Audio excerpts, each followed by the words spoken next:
अंजना और आप देख रहे हैं CNX न्यूज टॉप 10। आइए रुक करते हैं देश दुनिया की बड़ी खबरों की ओर। भारत राष्ट्र समिति की नेता कविता ने अपने भाई KT रामाराव पर षड्यंत्र रचने और पार्टी को बीजेपी में विलय करने का आरोप लगाया है। कविता ने पहले शिकायत की थी कि उनके पिता को लिखे गए एक प्राइवेट पत्र को लीक किया गया, जिसमें उन्होंने भाजपा के प्रति आलोचना की कमी की बात कही थी।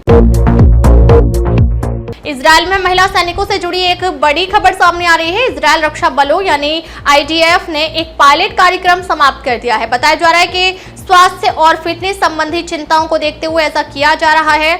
ट्रेंड महिलाओं को लड़ाकू यूनिट में सेवा करनी थी, जो दुश्मन के इलाके में पैदल सेना बलों को उपकरण और आपूर्ति पहुंचाती है और घायल सैनिकों को ठीक करती है।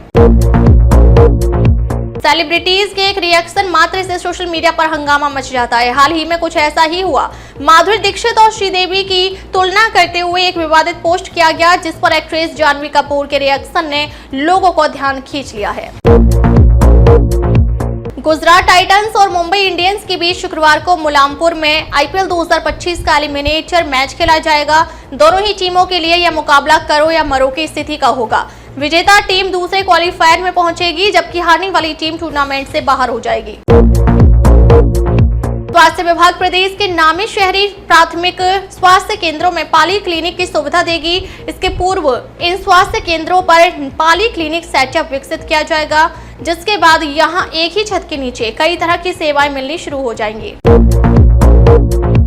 लंबी हलके के निकटवर्ती गांव सिंघीवाला फूतुहीवाला के खेतों में मौजूद एक पटाखा फैक्ट्री में गत रात्रि देर रात भयंकर विस्फोट हो गया, जिसमें 4 लोगों की मौत और करीब 27 मजदूरों की गंभीर रूप से घायल होने की प्रारंभिक रिपोर्ट है।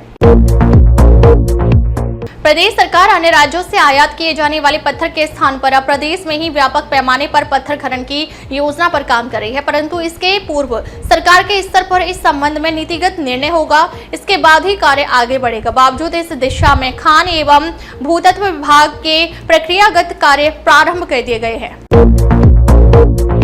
विक्रमगंज से शाहबाद को साधेंगे PM मोदी, देंगे 50,000 करोड़ की सौगात। प्रधानमंत्री मोदी रोहतास के विक्रमगंज में जनसभा करेंगे, जिसका उद्देश्य शाहबाद क्षेत्र में राजग की कमजोर पकड़ को मजबूत करना है। 2020 के चुनावों में हार के बाद राजग मोदी की रैली से समर्थन जुटाने की कोशिश कर रही है। मोदी मगध और शाहबाद को साधकर भाजपा की संभावनाओं को बढ़ाना चाहती है।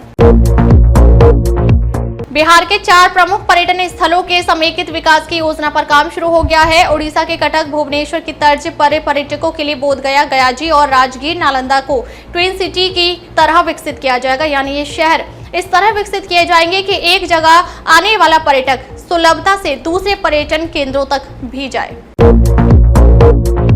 ऑपरेशन सिंदूर को सफलतापूर्वक अंजाम देने के बाद अब भारत के अंदर रह रहे ऐसे लोगों की तलाश लगातार जारी है, जो पाकिस्तान के लिए जासूसी का काम कर रहे हैं। पिछले दिनों हरियाणा से ज्योति को जासूसी के आरोप में गिरफ्तार किया गया था। अब तक के लिए बस इतना ही। फिर मिलते हैं कुछ ऐसी ही बड़ी खबरों के साथ। तब तक के लिए नमस्कार और देखते रहिए CNX न्यूज टॉप 10।